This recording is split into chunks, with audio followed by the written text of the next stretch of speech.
With the NBA's free agency just days away, the rumors and reports and rumblings surrounding the Toronto Raptors have picked up, including a report that the Raptors are interested in trading for Nerlens Noel. There's also been some speculation the Raptors might be in the Dejounte Murray sweepstakes, as the Spurs have sort of been offering him up to different teams. There's also Masai Ujiri has extended qualifying offers to a couple current Toronto Raptors and one former Toronto Raptor, and a Toronto Raptors legend is back playing professional basketball. So lots of news to break down. Without further ado, let's dive straight into it. Hello everybody, Ben Rogers here, the Raptors Digest, breaking down the latest Toronto Raptors news, reports, rumblings, everything that's happening as we inch closer to free agency. And the first thing we're talking about, as mentioned in the intro, the Raptors are reportedly interested in trading for Nerlens Noel. Now, this is an interesting report coming out from a local New York beat reporter or local New York website.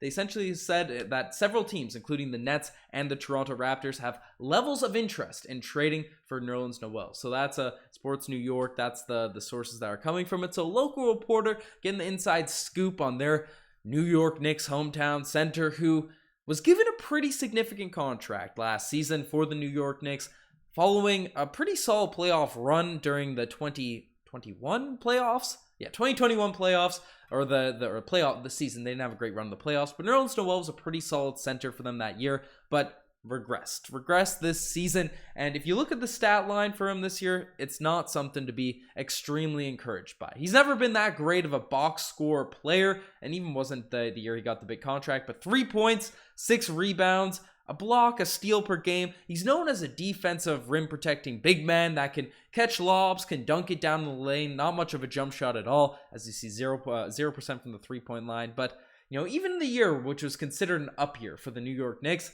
averaged about 5 points per game. So the box score looks horrific considering he's making upwards of close to $10 million per year. But Nerlens Noel is a guy that could be decent insurance for the Toronto Raptors, assuming we don't have to give up any actual assets for him, which I don't think we would. The Knicks are trying to get off money to acquire Jalen Brunson, but assuming he comes in, have an insurance, because Koloko's a rookie. Obviously, with the 33rd overall pick, I'm excited with what he could do potentially coming in right away to this year's NBA. We're seeing highlights of him being able to knock down some of those step-back jumpers in the mid-range and stuff, doing those pick and pops, as well as the three-point shooting drill with the draft combine. So everyone's high on Koloko. Obviously, we have Precious there. We have Siakam, who can play a bit of center. OG's played center at times over the course of his career. And then hopefully retain Boucher and Thaddeus Young. So we do have a lot of guys that can play that center position. However, if Koloko isn't a guy that's ready to go in important minutes, isn't ready to go in important games just yet, obviously being a rookie that,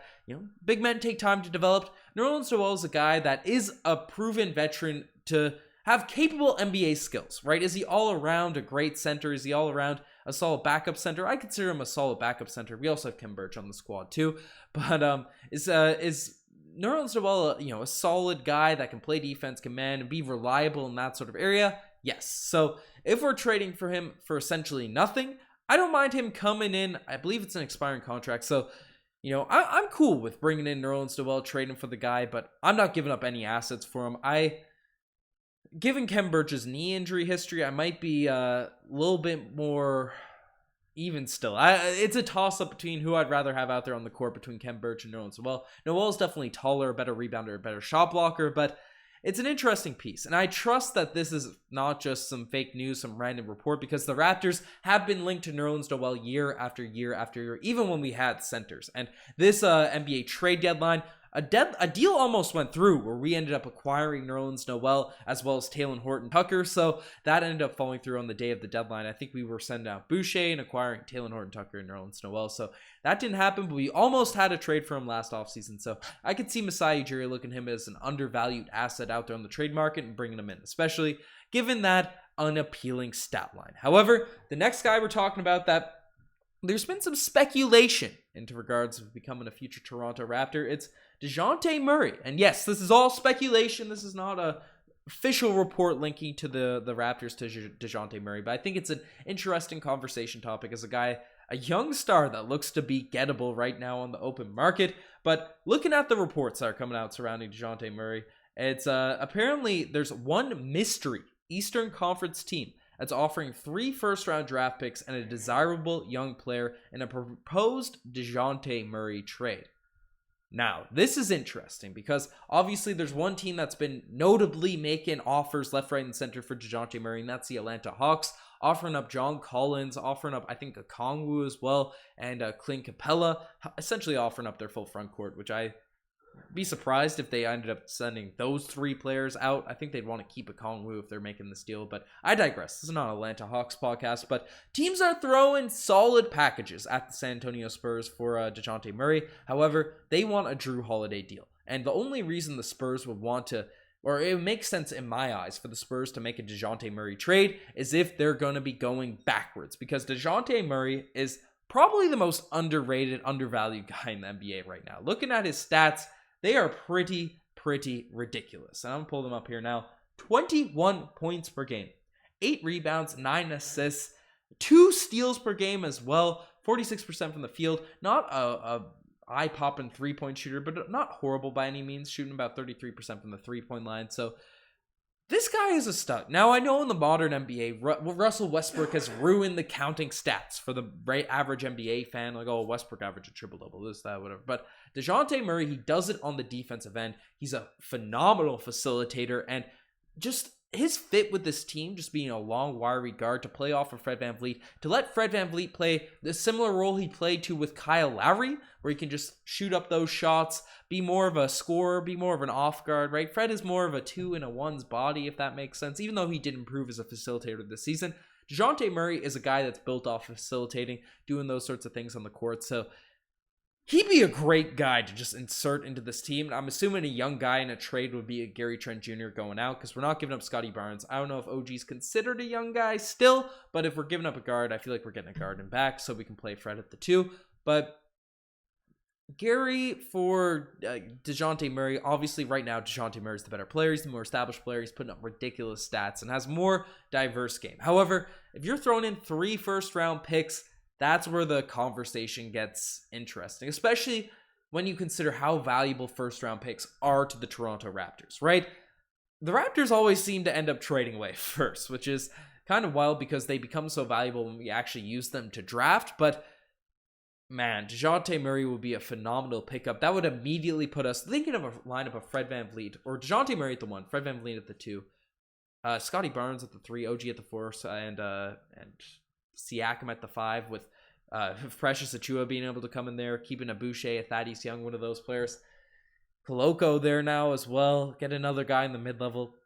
That's an interesting team. Now, Gary Trent Jr. is a beast, and I don't want to give up on Gary Trent Jr. early, but that is interesting. That is at least a conversation to be had, especially when you consider the stats that he's put up. And, you know, if we're sending out Gary Trent Jr., obviously got some cool tattoos in the NBA, but he'd be replaced by probably the number 1 tattoo in NBA history, Dejounte Murray's basketball tattoo, or whatever the heck that thing is on his shoulder, right? He'd be replaced by that. So just for the sake of that tattoo, not for the sake of getting rid of Gary Trent Jr., because I'm a Gary guy, everyone knows that, but just for the sake of the tattoo, I'd love to see Dejounte Murray come in. Maybe the Raptors in the mystery team. Let me know in the comment section below if you'd like to see the Raptors trade for Dejounte Murray. But that's not the only thing we're talking about in this podcast. The Raptors, some official Raptors news, is the Raptors are picking up 3 qualifying offers. Masai Ujiri obviously wants to keep his guys, keep the rights, keep the control on his players, and bring up the list. Obviously, the first guy is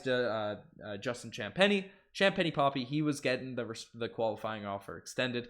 No way we're giving him up. David Johnson, who didn't have much of a role with the Toronto Raptors last season, we're keeping him his rights on the team. We'll see if he fights for that roster spot this upcoming year. Obviously, a two-way guy for us last season. And obviously, former Toronto Raptor, back in 2011, 2012, I think he was MVP of the EuroLeague one season, a guy that Masai Ujiri will never let go. We'll never give him the opportunity to play for another team, Nando De Colo, who we traded Austin Day for in 2013, 14, something like that. I think it was before the playoff run. So that's a deep cut. Shout out to Nando De Colo, the Raptors legend, repping his way out throughout Europe. So playing for the French national team, I get that, but I don't think Nando De Colo is coming back. That's just something I'm saying. David Johnson, honestly, we haven't seen a lot of David Johnson. Didn't put up the crazy stats in with the Raptors 9-5 last season, so he's been being overlooked by a lot of Raptors fans right now, which I get, but maybe he can earn his way to a full contract position with a summer league, a solid summer league showing, some training camps, some preseason work. But obviously, Champagne Poppy, he's the guy that everyone wants to see. Yeah, all right, everyone wants to see get some minutes this year. He was pretty well in the Raptors rotation for a large chunk of last season, but then fouled Kevin Durant 3 times in the span of 30 seconds in March or something. I don't know if we ever saw him again. So Justin Champagnie almost hit a game winner too. Love that guy. Happy he's getting his rights extended. But the final topic, we're talking about old guys, old Raptor players, and Bebe is back playing professional basketball, folks. That's right. Lucas Nogueira, Bebe Nogueira, my guy. I love this man, and I'm happy to see him back hooping.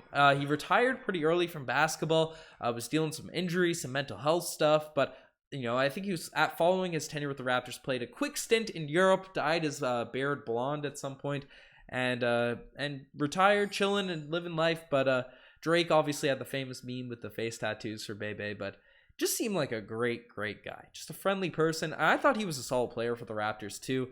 Just never got on the court with Dwayne Casey there, and except in Game 4 of the NBA playoffs after not playing for like 6 months, and blamed it on Nick Nurse for why the Raptors lost that series against the Cavs. Bringing up old wounds, bringing up old drama, but Bebe Nogueira, he's playing for in the CBL, coming back to Canada. You love to see it, but he's signed with the Nighthawks of the CBL, or I believe that's what they're in the CBL. Yeah, CEBL. What is it? The Newfoundland Growlers, the St. John's Growlers. They have not been doing well in my CEBL league. So, I haven't been too up into it. And J. Cole just backed out of the league as well. But there's some good players in that league. And obviously, Bebe Nogueira. Maybe he works his way back to the Raptors. I'd love to see that. I'd like to see Bebe in there as a CEBL player rather than Jalen Harris. But that's just my take. Bebe's a legend. Shooting threes, making passes, doing all that stuff down below. But let me know what you guys think on all this Raptors news. Subscribe to Raptors Digest if you want the latest Toronto Raptors coverage as we inch closer to free agency. Lots of stuff happening. So subscribe, like the video, comment, all that sort of stuff. Enough of me rambling. Check out the Instagram, the TikTok, the Twitter, all that cool stuff. Anyways, I'm signing out. Cheers.